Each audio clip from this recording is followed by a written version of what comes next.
Hey everybody, this is Jose Blasco. We are about to get started in around 45 seconds. Sound check, please. As always, a quick message on the chat box would tell me that you hear me well. So we are ready to get started. Sound is good, all is good. So please let me know. Quick message to say hello to the group of traders with us today would be very kind. And again, we confirm that sound is good. So we are starting in 20 seconds. Everybody, please say hi.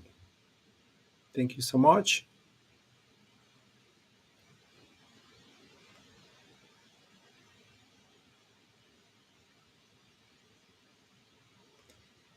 Thank you, Jeff, for confirming. Very good. We just hit the top of the hour and time to get started. Welcome, everybody. This is Options with Options. My name is Jose Blasco. The day, March 31st, 2022. And we are ready to begin the session. As the name of the session suggests, it's quite obvious, but for the ones of you who are new attending our sessions, we are ready to explore the options markets, look for opportunities, evaluate such opportunities, follow processes, follow rules, put the trades in place and execute them. And for the ones that we have done already, we are ready to manage those trades, discuss what to do during the life of such trades, and more. Before we start, I am highlighting on the upper left side of the screen our financial disclaimer. Please read it carefully. This is important information.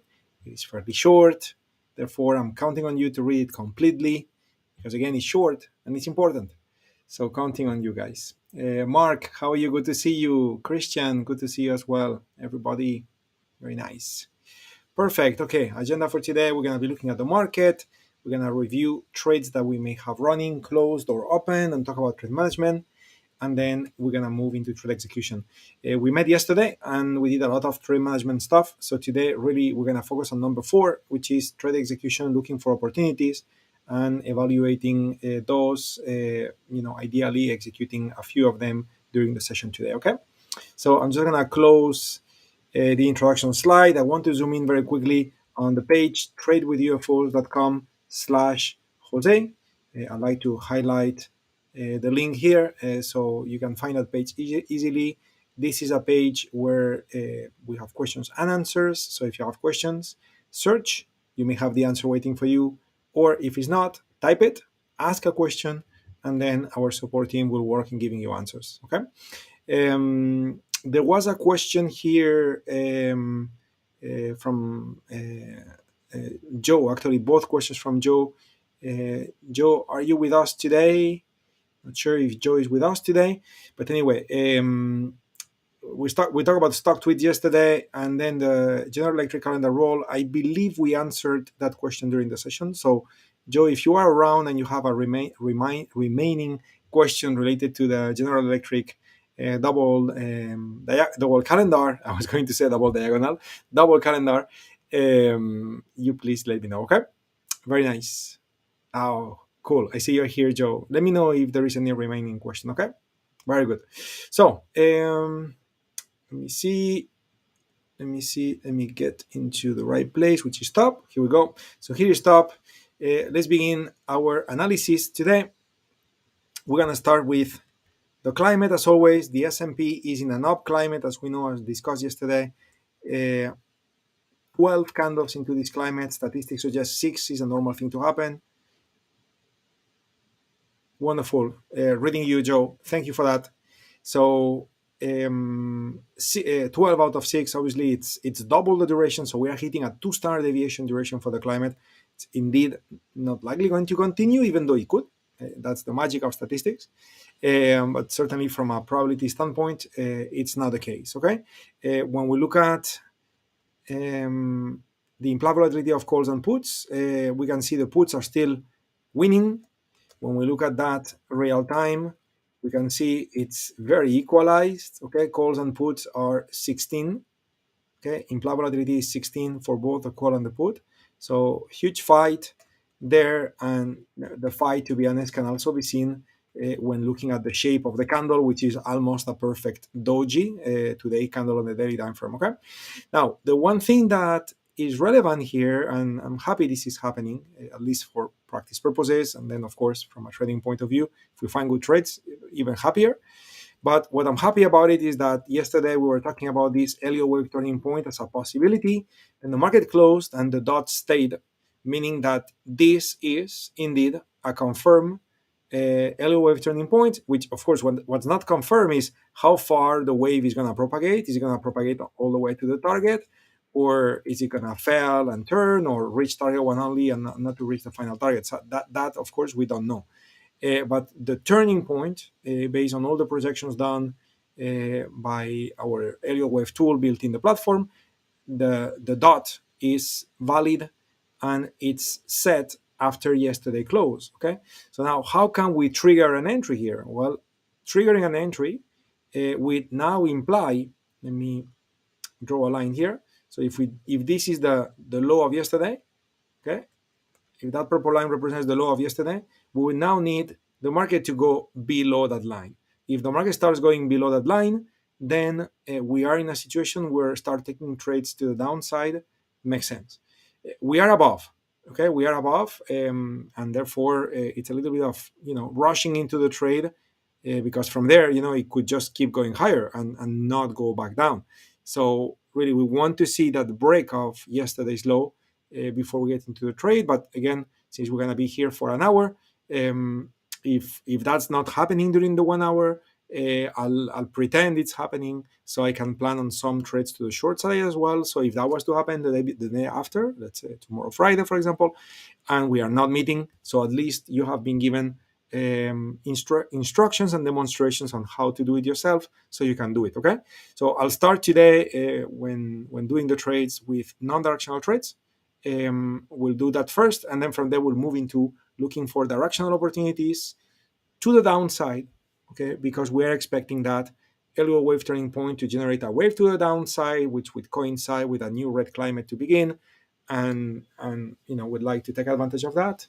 And if wrong, of course, we'll talk about risk management, so we know exactly how much the loss would be, and we know everything ahead of time instead of entering the trade and hoping for the best, isn't it? We never hope for the best. We never hope. Okay.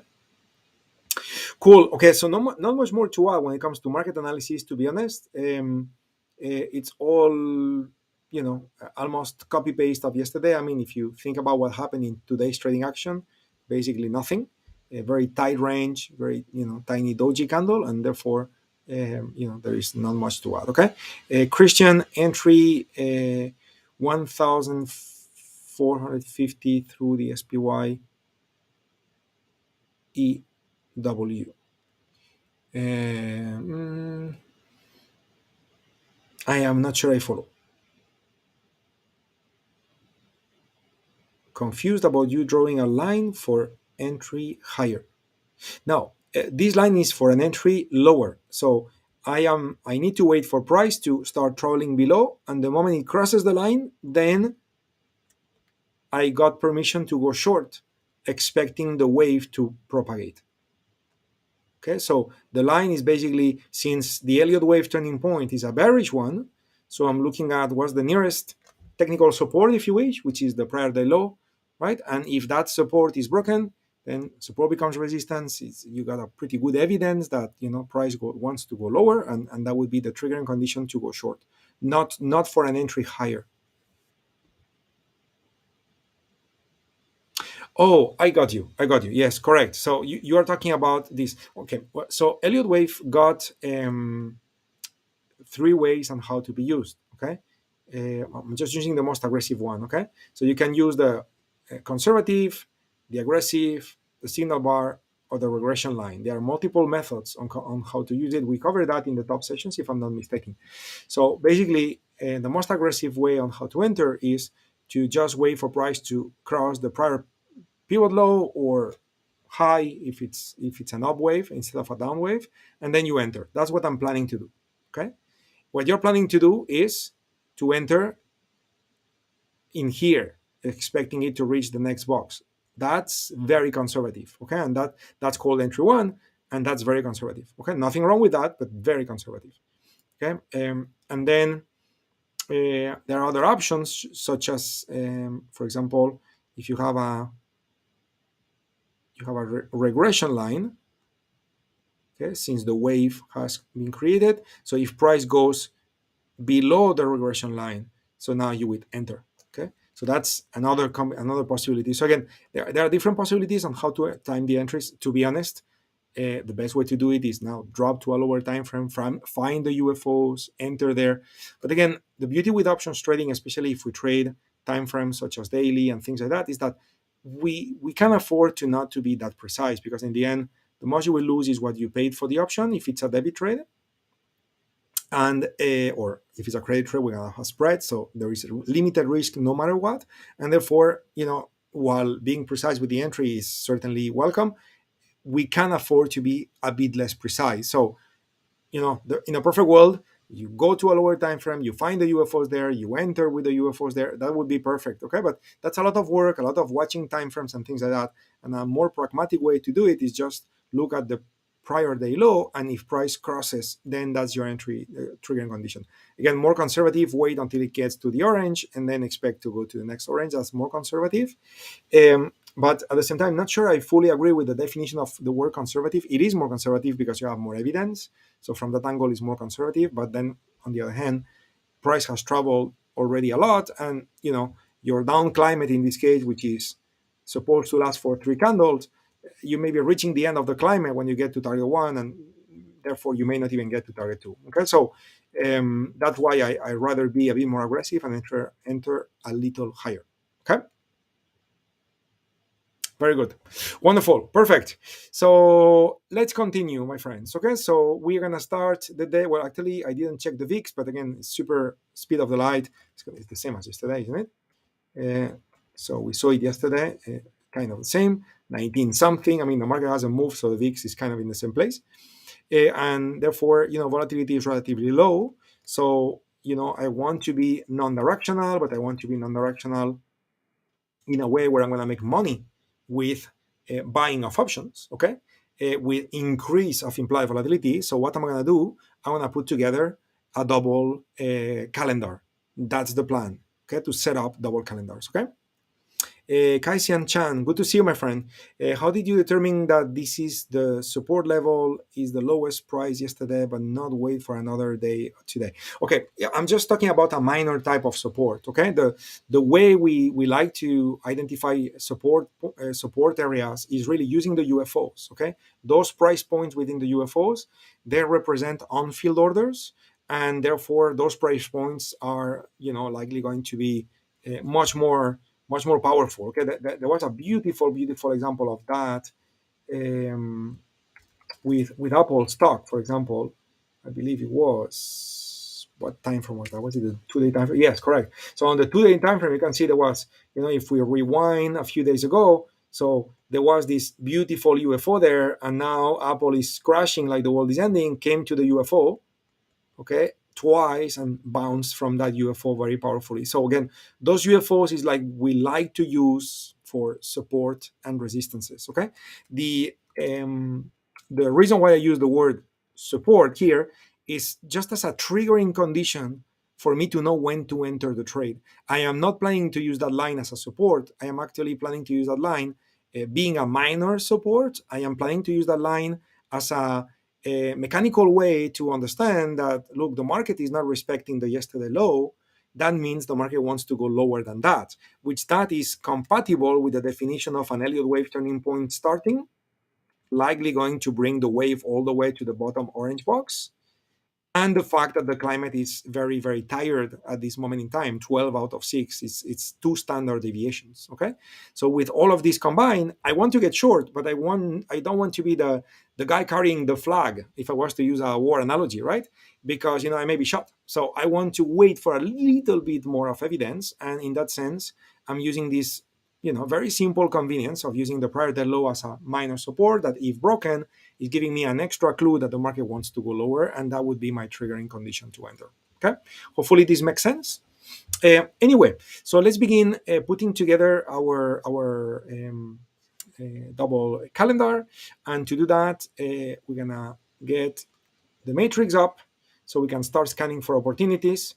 To be honest, I got the filters and the parameters already in the right place because we used them last time this way. So we are looking for cheap options. So I'm looking at continuous implied volatility mean to be less than 20%.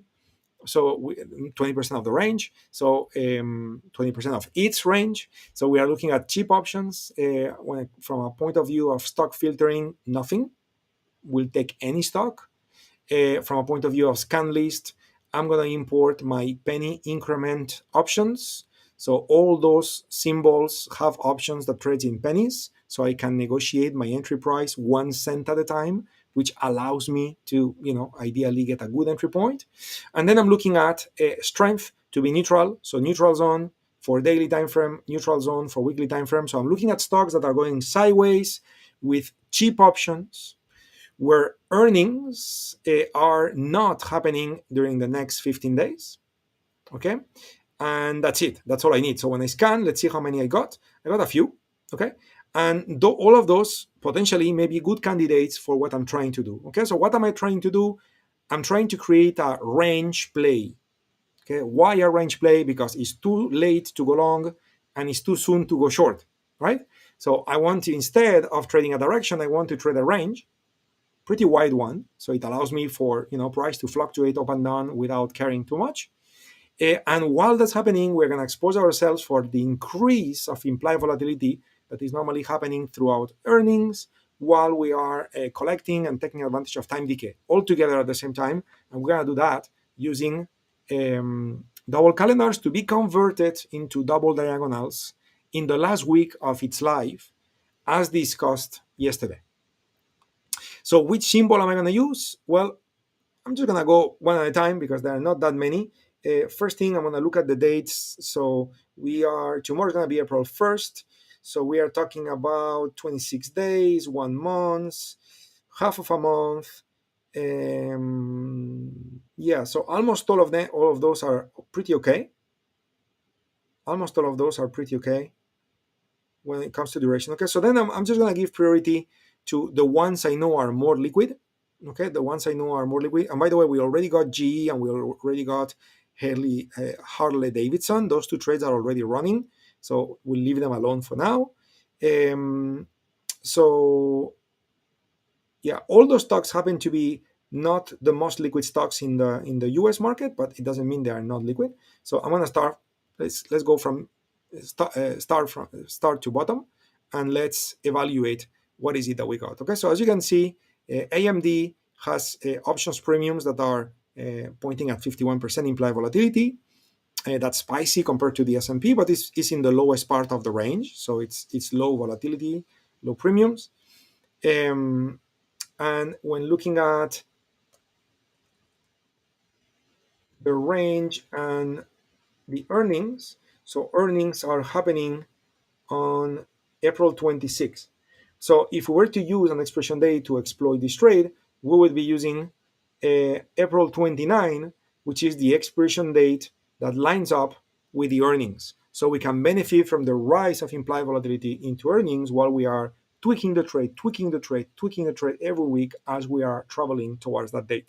Okay, so setup looks okay for me. There are plenty of price points above, plenty of price points below. So we should be okay for a range trade on that stock. Let me take a look at the chain with AMD. Look at the levels of liquidity when using April 29. So 665, 675, 655, 640. It's pretty okay, pretty decent, pretty good liquidity. We've got hundreds of contracts traded in both on the call and the put side. Yeah, so this is looking good for us to continue preparing this trade. Okay, so let's go for it. Okay, let's go for it. So what do we have? Okay, so we're gonna put a trade together where the idea is to use this particular date of April 29 as the expiration date to be used. Again, one more time, that is because earnings are happening on the 26th, so we're going to use the expiration date that is lining up with such event. On April 29, if we were to look at the statistical range, the expectation for a range would go from here. Sorry, I'm just using the wrong tool. Normally I use the segment tool. I don't know why I click on the wrong one. Okay, let's do it again. So we're talking about April 29. So an expectation for a range we go from here to April 29, somewhere like that. Okay, so from here to here, kind of. Okay, that would be the expectation for the range. Okay, now notice very nicely we can see how the red line is within the blue lines. Beautiful. That means that the implied volatility is underpriced versus what the stock is capable of doing based on its historic volatility, which are the blue lines. So perfect. So we are buying cheap options, okay, and we want to experience that phenomenon where into earnings premium goes up. Okay, we want to benefit from that. Now that we are in the lowest portion of the range, we want to get up here. Okay, so that's the plan. Okay, now for that, we need to find UFOs above and below to define our range more precisely. So I am moving to the 55-minute time frame. I got 52% probability. That's fine. Our rule states that 48% or above will take it. And when looking at this time frame, and we see the red line is here, so we would now see as the next UFO on top of the red line to be located right here. Okay, that will be the upper part of our range in purple color, and the bottom part of our range, okay, would be located here. Okay, one UFO below the red line. Okay, so the setup, nice and simple. Going back to the daily time frame. So here is the setup, okay, where we are expecting this market to be to spend some time from now until April 29 between the purple lines. Okay, technically speaking, it should stay within the red lines, but if it goes above the red line, the UFOs are gonna either knock it down or up. Well, are likely going to do that. I mean, it's not never a guarantee, but it's likely going to do that, and therefore the probability for that stock to remain within the range from now until that date, it's very high.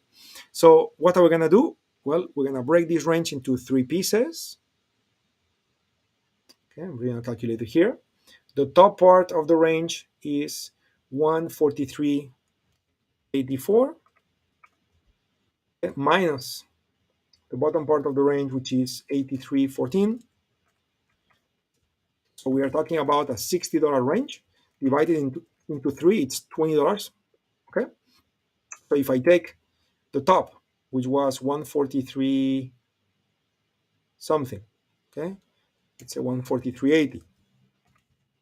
And I subtract 20.23, so that's bringing me down to 123 something. Okay, so I'm just gonna write it down. So 123 something, okay, that would be ideal. We may end up using 125 because I'm not sure that strike will exist, but or I believe so actually. We'll see. We'll come back to this. So 123, 124. That's the beginning of the upper part of the range, and on the bottom part, so we are talking about 83.3 plus those 20.23, so we're talking about 103, 104. Okay, so we are talking about 103, 104. Okay, this is what we're looking for. Okay, something like that. Okay, so this is the bottom third, middle third, upper third, and basically where those strikes are, what we're gonna do is that we're gonna buy a call and we're gonna sell a call using the same strike but different expiration dates.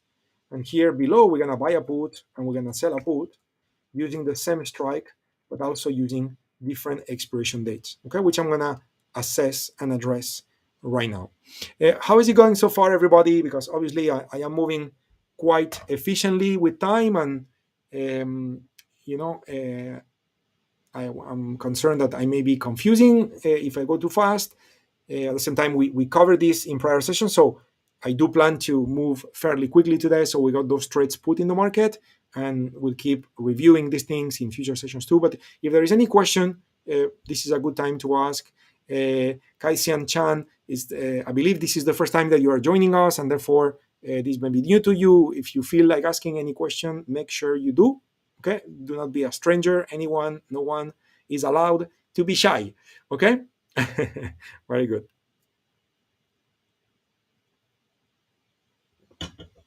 Thank you so much, Jeff, Mark, Christian. Thank you for that too. Yes, very good, perfect. Yes, and I appreciate if you are new to the session and this feels a bit confusing. This is quite advanced stuff, so I wouldn't be surprised. But if it's okay, just plow through the whole thing, and you'll see the light at the end. Even though they'll probably need, you will probably have more need for more repetition, more examples, and so on. But at least to get the concept, okay? Because I'm about to simulate that, and when I simulate it, it's going to be very visual, and it will be better understood. Okay? So let's go for it. Okay, let's go for it. So let's look at the skews, right? Because when putting this type of trades together, something that is very appreciated is that we're gonna look at April 29. Okay, this is for sure an expiration date that we're gonna use. Okay, I'm gonna look at calls and puts. Okay, and I'm gonna load, let's say, 10 strikes. Okay? So calls and puts, 10 strikes. Okay, these are the implied volatilities per strike. And what I want to do is I want to compare that with the front week expiration, which is April 8. And ideally, okay, and it's beautiful, ideally that expiration date has implied volatility values greater. In other words, I'm going to be buying 53 implied volatility, and I'm going to be selling 58 implied volatility. So this is a pseudo arbitrage opportunity. It's not a risk-free trade. Arbitrage is risk-free, okay? So this is not a risk-free trade, but you are locking in such a great amount of implied volatility on the front week that even if the trade does not perform too well in the following weeks, that's already kind of locking in an amount of credit which is good enough to probably make sure that this trade is going to behave extremely well throughout its life, even if we don't get that massive rise of implied volatility. So it's great. We had cases in prior examples where the front week, in this case April 8, red color, the front week happens to provide similar levels of implied volatility compared to the expiration date, which is lining up with earnings. And when that's the case, then it's a penalty. That's when we see the risk graph, right? And for the ones of you that may remember, the risk graph that we are about to build looks a little bit like that. Okay, it looks a little bit like that. Kind of, okay, difficult to draw, meaning that as long as the stock stays in the range from here to here, okay, you are kind of like above the zero line, and above the zero line means that all of this is profit zone, okay, and all of this below is losing territory, right? So that's how it is, right? But now what the beauty is that when the implied volatility on the front week is so much better, the beauty is that your zero line end up so much lower. So what happens is that your profit zone, okay, becomes way wider. Okay, your profit zone becomes way wider, and your losing zone becomes much less because of this, kind of semi arbitrage opportunity, if you wish, given the fact that the implied volatility on the front week is so much higher than the April 29. Okay, so I'm very happy so far with everything I see here. Let's continue planning the trade. Okay, and we are going to bring in the option chain. Okay, with April 8 and April 29. The strikes that we care about are, what did I say? 103, 104, and 123 and 124. So this is the only thing I'm going to highlight here with a golden color. Okay, so the golden color rows are the strikes we care about. And with those strikes highlighted, so what I'm going to do is I'm going to start creating the trade. And of course, I'm going to have multiple combinations because I did, we have, which is great. We have strike price increments of $1 at a time. So there are many strikes available. So I need to try the 103. I need to try the 104. What about the 124? What about the 123? I'm going to be trying all of that. Okay. Should be called a Golden Gate Bridge. You know what, Mark? You make a lot of sense. I love it. I really, really, really like that definition. So anyway, so let's do this. Okay, using April 29, we are buying the 124 call. Using April 8, we are selling the 124 call. Using April 8, did I say April 7? I don't know what I say April 7. Using April 8, we are selling the 103 put, and using April 29, we are buying the 103 put. Okay, so this is our trade here on the top. Okay, let me graph it. Okay, risk graph. We're about to see the golden gate. Here we go. Okay, here's the golden gate. Okay, and this is how the trade looks like if we produce this trade. Okay, if we produce this trade using the expression dates that I mentioned and the 124 and the 103 strikes. Okay, now what if instead of 124, what if instead of 124 we do 123? So this is something I would like to evaluate. What if we do 123, 123? Okay. What if instead of 103 we do 104? Okay, and what if instead of 124 we do 123?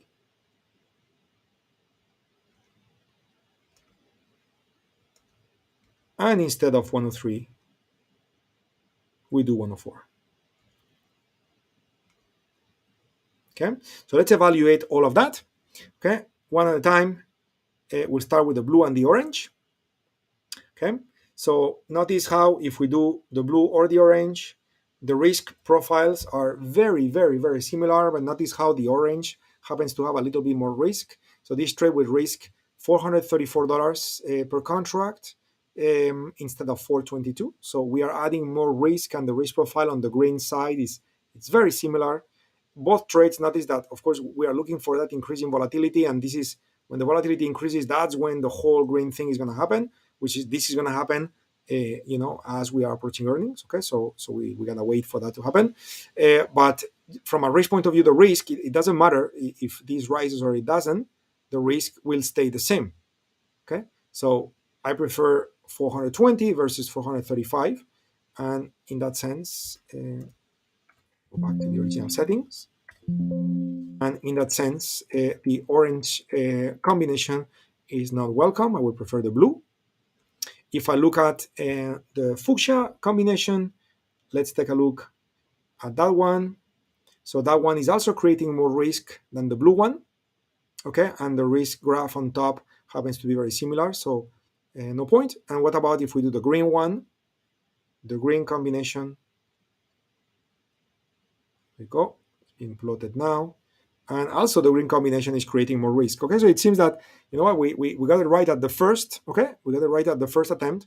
It seems that the first combination was the most efficient one from a risk and reward point of view, and therefore I'm just gonna go back to it and explain this trade a little more. Okay, explain this trade a little more, because obviously we have this, this range here, from April 8 to April 29, we have multiple expiration dates in between, isn't it? If I go back to the option chain, okay, and now that I know we are using 103 and 124, okay, so that's what we have. But so apart from April 8 and April 14, April 8 and April 29, we also have April 14 and April 22. In other words, we are collecting from this trade, if you focus here on the April 8 call and put, right? So we are collecting 93 and 146. Just let's round it up just for simplicity. It's around $150 in premium. Okay, we are selling those, and those are going to be, this is going to be our premium in on April 8. Okay, 8 days from now. What's going to happen next? Well, we're going to do the same again with April 14. So let's say you collect another 150. And what about next? We're going to do it again in April 22. Let's say you collect another 150.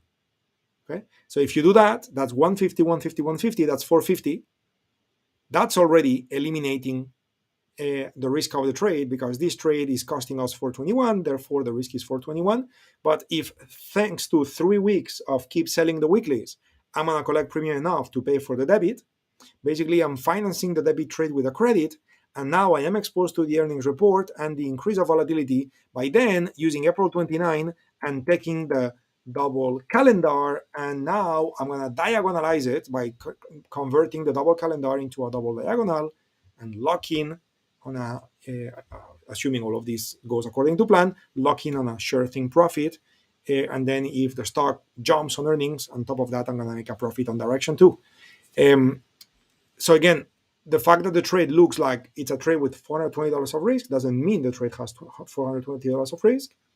Of course, if the world goes crazy and let's say, for example, that stock goes bankrupt and therefore all the options are unlisted and you cannot trade more options, then you cannot do anything anymore. And therefore you just got $420 of risk. So we have at this present moment in time $420 of risk, but as the trade evolves throughout its own life, so the risk will be diminished and opportunities for profitability will take place based on both direction as an outcome of the earnings report, as well as increase of implied volatility as we are approaching the earnings report. Okay, so this trade, long story short, is valid, and therefore we are gonna execute this trade right now. I'm gonna put it in the platform. I'm gonna get here into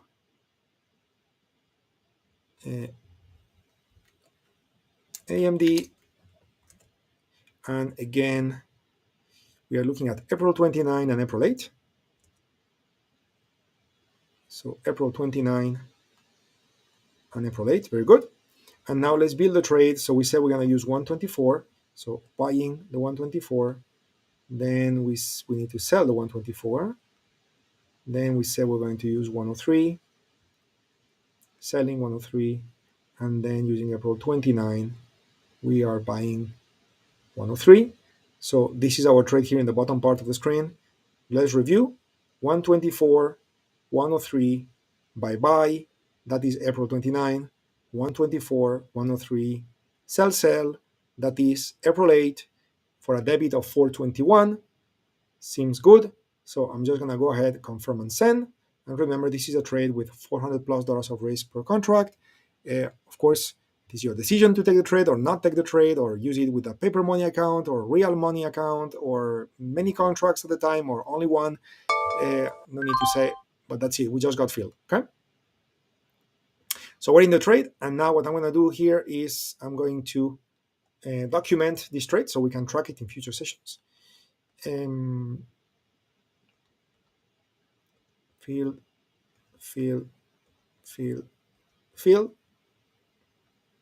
Okay, and the prices we got are, for the 124 call, we got 239. For the one we sold, we got 46 cents. For the put we sold, we got 89 cents. And for the put we bought, we paid 315. So all of this should add up to 419. Exactly. So 419 is the net cost of the trade. And I'm just going to copy this to the clipboard, and I'm going to paste that on my positions tab so we can track those trades in future sessions and see how things are going, just like what we did yesterday, and talk about trade management and so on. So questions. The trade is in. The process was explained. I'm just going to document the entry price. So when we review this trade, we know it was here. Okay, this is what we entered.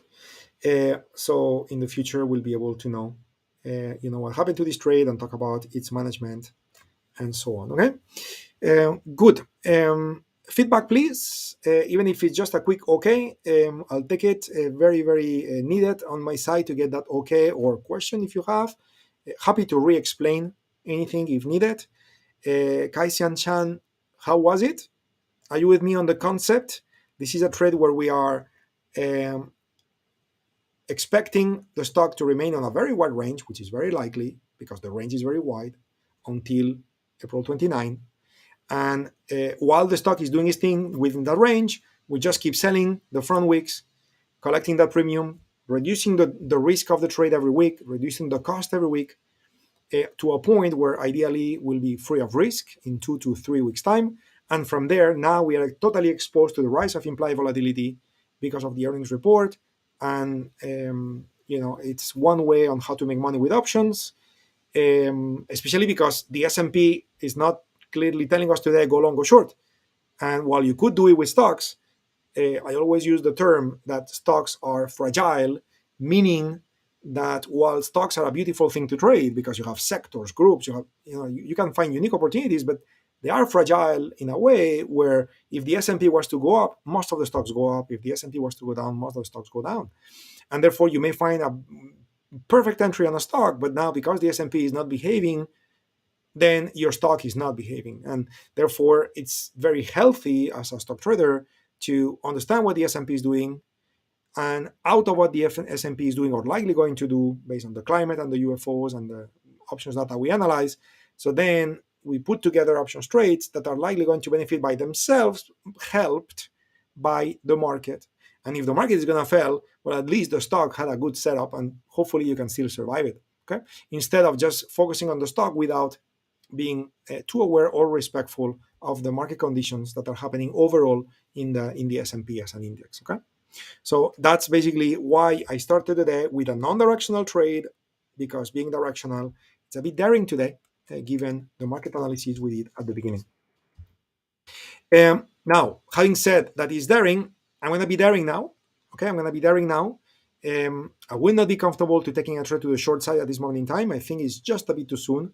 We haven't cleared yesterday low, so entering now, it's in my mind. I'm going to say in my mind, it means my set of rules, which again, we're all traders, so everybody has different rules, and it's all okay as long as your rules make sense, you have backtested them, you know what to expect, and then most importantly, you follow the rules with discipline. So then it's all fine. But based on my rules, the trade I'm about to plan, I will not enter it yet.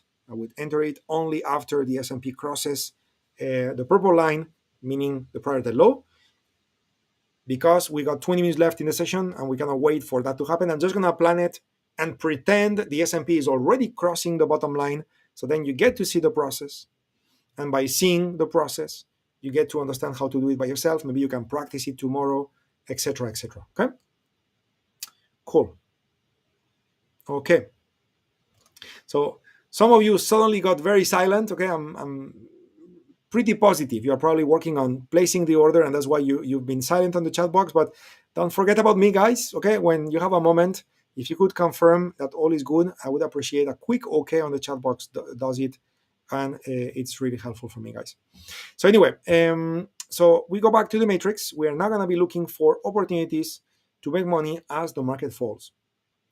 So that will imply a totally different criteria in order to find those opportunities. Thank you, Christian. Appreciate it. We're going to start looking, I'm going to do the same thing. I'm going to start looking at options that are cheap. Okay, so continuous implied volatility mean to be less than 20% of the range. So we're going to start there. You can make money as the market falls with other strategies where options are actually expensive. We'll talk about that right now. Typically, the most efficient way to be directional is with debit opportunities, and for debit, I want cheap options. So I'm going to start this way. What would happen on the last week, Jeff? So what would happen on the last week? Remember, so you are dealing with your, buy call, sell call, right? And you are dealing with your buy put, sell put. That's what you have, right? So every week you get rid of that call and you get rid of that put, and you sell it again using the next week, right? That's what you're doing. But what happened on the next week? On the next week, as I explained yesterday, you cannot sell the same call as the call you own, because the last week it's April 29. So if you own the April 29 call long and you sell the April 29, basically you are closing the call. So you cannot do that on the next week. So what we do on the next week is we sell a call above and we sell a put below. And therefore, our double calendar now technically becomes a double diagonal. Okay? um, different different strategy. Okay, different strategy. And to be honest, it would not be a double diagonal. Okay, because it's using the same expiration date. Okay, so it would actually be a reverse iron butterfly. But anyway, I think it's better to think about it as a you know, we diagonalized the calendar. I think that's probably the best way to think about it. So anyway, going back to the matrix, Jeff, let me know if that answered your question. So going back to the matrix, so we are looking for cheap options. Now in this case, we are going to be looking for stocks that belong to groups that are weak. I'm going to start from more demanding to less demanding. So I want it to be weak, midterm, and long term. So I'm going to start with that. Scan list, I'm going to use my list. Weakness, now I'm going to uncheck weaknesses because we already looked at stocks that belongs to group that are weak. I'm not sure why this got deselected. Did I just click on reset by any chance? Okay. Okay. Yes, all good now. I'm not sure what I've done. Earnings, okay. We want earnings to be ideally, I'm going to push it to 30 days to go. Okay, so at least we got some time to reach our targets. Nothing about price range and auto climate. In a perfect world, again, probably I'm going to get no results when I finish the whole filtering here because it's too demanding, but I'm going to start with very demanding and then I'm going to relax. So we want the weekly climate to be confirmed down and early. And we want the daily climate to be confirmed down and sensible and near the 9 EMA. So that would be great. If we have opportunities of that sort, here we go. And I got zero. I mean, I almost always got zero when I do all of this because it's such a huge demand. It's very, very demanding, everything I just put in here, okay? So let's see what happens if I deselect near the 9 EMA. Still nothing. What if instead of sensible and early, I do sensible? Okay, still nothing. What if instead of stocks that are weak on the long term and the midterm, I look at midterm only, scan, still nothing. What if I look at long term only? Now I got one. Okay, so again, I'm being very picky here. Okay, you could just use one auto climate, right? Only the daily, only the weekly. Here I'm using a lot. Okay, so obviously it's good to be demanding, and then of course if the result does not work on the chart, then you can always relax a bit more and find more symbols. Also, I'm working just for you to know, guys. I'm working on this type of selection, looking for cheap options, which is implied volatility mean less than 20. I could also be looking at implied volatility mean minus historic below 2 standard deviations, which may give you different results, in this case, none. You can also look at greatest decrease on the last 5 days. And now I get another one. Okay, so I get Baidu as well as I get BBY. Okay, so let's check BBY. We got two with a pretty extreme condition with cheap options. Okay, so that's okay. So we can go ahead and evaluate that. Okay, so when I look at Baidu, well, it's great, but it's not going to be tradable because I don't have any UFO close by. So for this to continue falling, I need a UFO to support the trade, and the next UFO is all the way at 98, which is very high. So then I'm going to go back to Baidu, which was the second symbol, and see if that one gives me a better. Wow, the trade setup is, to be honest, very similar. 6% down Baidu today. Wow, amazing. So yeah, those two stocks are not good to take a trade today. Okay, again, maybe in a couple of days, yes, because they may have retraced to a red UFO, and then yes, but not at this moment in time. So what do you do? Okay, no problem. So I'm going to continue working on that, and I'm just going to deselect the weekly climate and just work on the daily. And now I may get a few more. So now I got Lenmark Corporation. So let's go ahead and take a look at this one and see what's going to happen with this one. Well, to be honest, this one, if we had been a bit earlier today, okay, I'm pretty positive. Yes. So you see that? Earlier today, there was a UFO.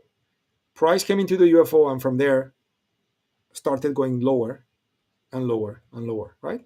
So if we had been here just a little earlier, there would have been an opportunity. Again, um, just for demonstration purposes, because the S&P hasn't broken the low yet, so I would still not have been comfortable taking it, even though you can see what I'm looking for. I'm looking for that setup and a UFO close by. So if price comes there, that's going to be a good entry. Okay? Got you, Christian. Got you. I understand. I understand. Well, it has pros and cons, because if they are very volatile, you'll have a great level of implied volatility. And if options are liquid, which some are, maybe you don't feel comfortable with direction, but non-directional opportunities could be valid, isn't it?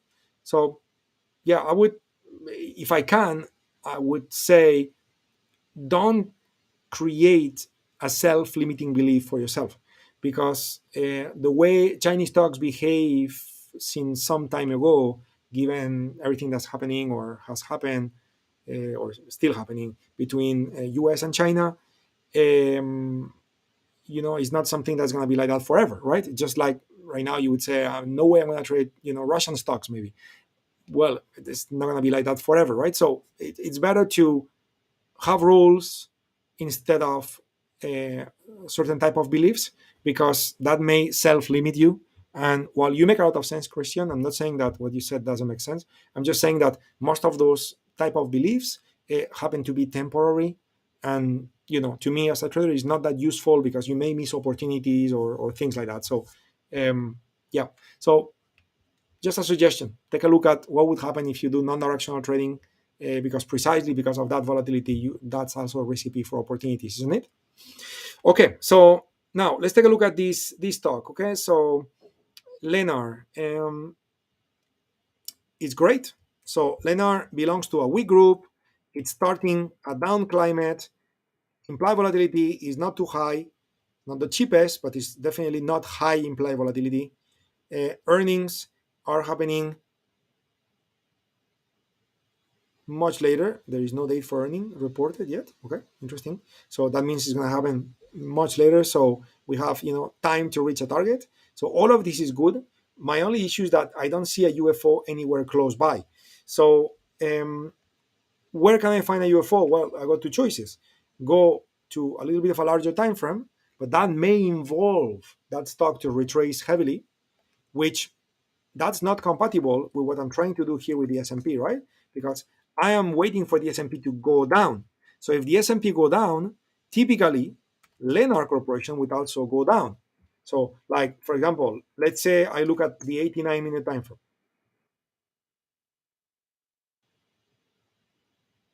and it's loading. Here we go, and you see I still have that red UFO there at 80 something, right? So if I was to expect price to come back to that UFO, well, this probably means that the S&P is not going down. Okay, which is my triggering condition based on today's analysis. So instead of going to larger time frames, I'm going to drop to lower time frame. In this case, 34, no UFO, 21, no UFO, 13. There is a UFO right there. Okay, so this UFO could be a valid entry for me into this trade. You got 55% probability on that UFO. So this is a valid condition for me to enter the trade, as long as the S&P it's going down. Okay, if the S&P is going down, breaking that yesterday low, and that stock just rallies just a little bit, okay, just a little bit, enters that UFO, you can go in. Okay, or even if you're a bit more aggressive, as long as look at that, perfect. A new UFO just formed closer to price. So as long as this just rallies just a few cents, entering will make sense. Okay, so now you are likely going to get the move to the downside, um, uh, and the expansion of this climate and everything else. Okay, so this is looking good. So therefore, the next question is, okay, well, Jose, if you're gonna take this trade using that 13-minute UFO, where is your target going to be? And if I come back to the daily time frame and I look at my pivot points, so we can see that if I project a target here, so sorry guys, I just drew one of those guys which I didn't need to. Here we go. So we can see that if I project my speed bump from that pivot point, target that makes sense would be around 79, 80, something like that. Okay, so this particular stock doesn't have that much room to go, to be honest. Okay, but the setup is valid, And nothing wrong with planning the trade. Actually, it coincides with that new Elliott wave that started here with the blue box. Okay, so that's okay. That's nice. So I'm going to use 79.85 as a target, and if I look at 79.85 somewhere here, and I right click to send to the strategy builder a trade, okay, I'm going to get to evaluate which are the trades that work best. Okay, and in this case, you can see the bear put spread is the one that works best. Okay, not the bear call spread, which is credit. The bear put spread, which is a debit, works best. And why is that? Okay, anyone would like to tell me on the chat box why is it that the bear put spread is the one that works best? Christian, wouldn't do an iron condor with Chinese, but maybe selling cash secured puts, or what else you do with stocks that can go up and down more than 20% on any given day. Yeah, I mean, I get you.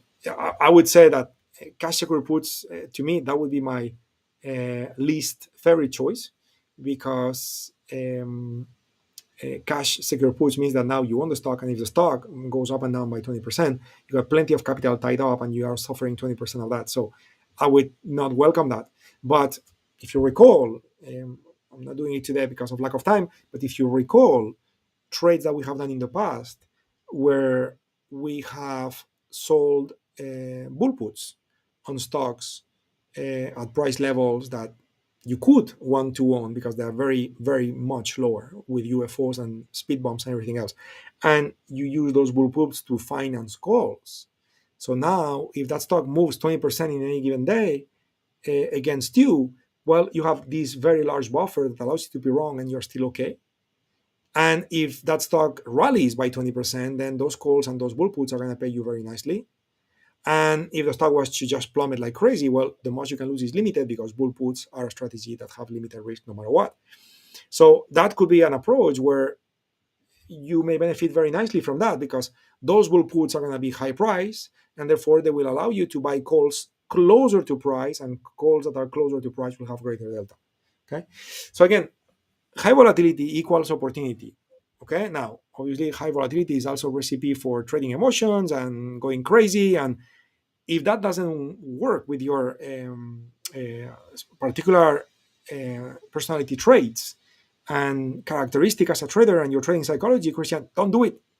Okay? Don't do it. I'm saying it just because I do appreciate that. But at the same time, we are all different as traders. And believe me, there is no right or wrong. It's all about doing things that make sense to you so you can be comfortable doing it. Because if you're comfortable is very close to confident.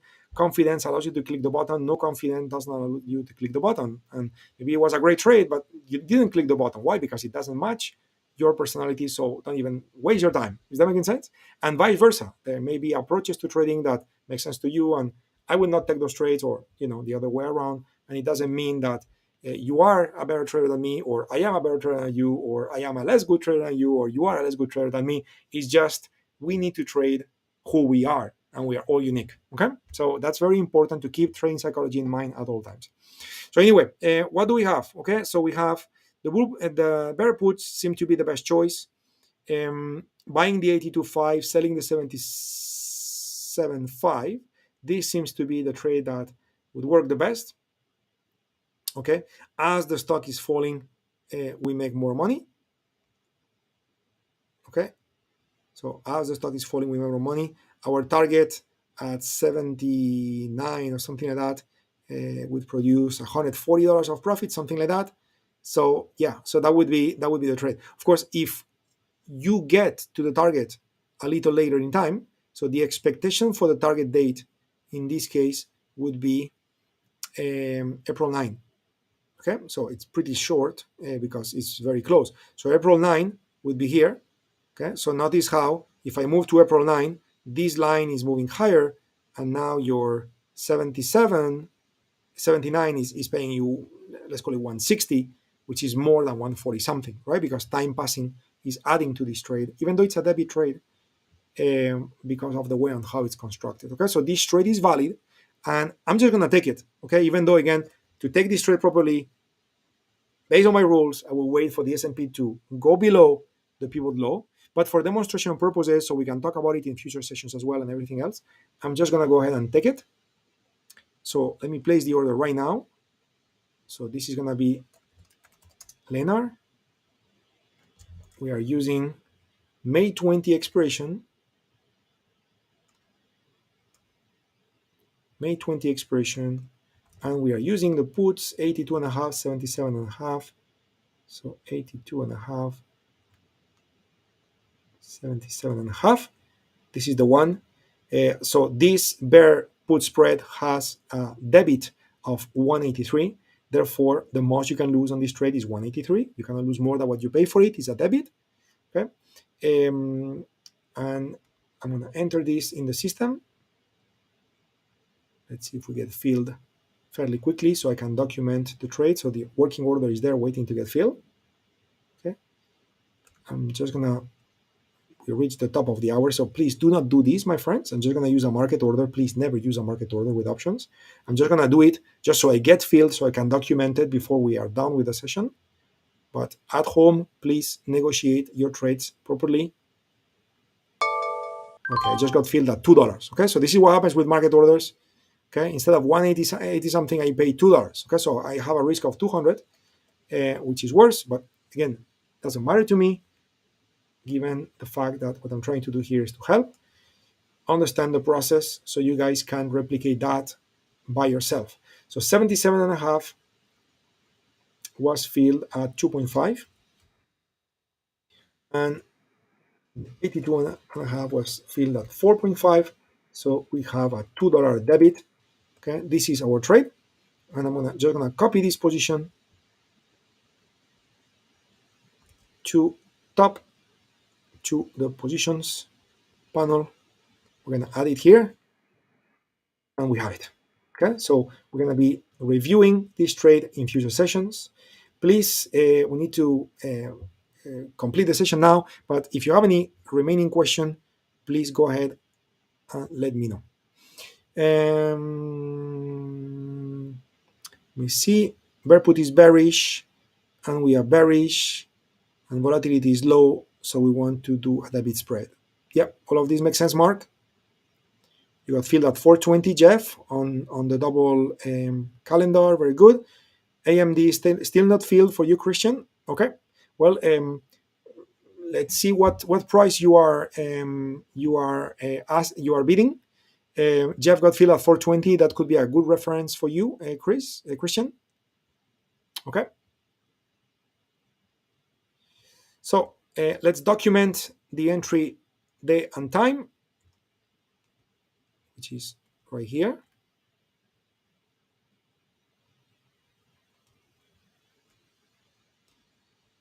Okay. And we'll see what happens on this trade. Okay, this is where we're at. Right there. That's where we're entered. Okay. So anyway, 424 on TOS. Yeah. So yeah, maybe you wanna try 422, something like that, and see if you get filled. Wonderful, my friends. Thank you so much for joining me. As always, I love this. So thank you for joining me. Without you, I'd be alone talking to the charts. So thank you for joining me. And we had 2 sessions this week. Just filled. Wonderful. Nice one, Christian. Thank you for joining me again. And we'll see you on Sunday. Actually, on Sunday we are doing a top session, I believe, if I'm not mistaken. So I will see you then. And if you cannot be there, so I'm sure you'll catch up with the recording. So be in touch, my friends. Keep up the good work. And any question, remember, we're here to help. So just be a part of what we do. Don't be shy. And just interact with the community and post on the question page or send an email if your question is a bit more, if you wish, personal and you don't feel like putting your questions in public. So shoot an email to us and we'll be happy to get back to you. Take care, everybody. See you soon. Bye-bye.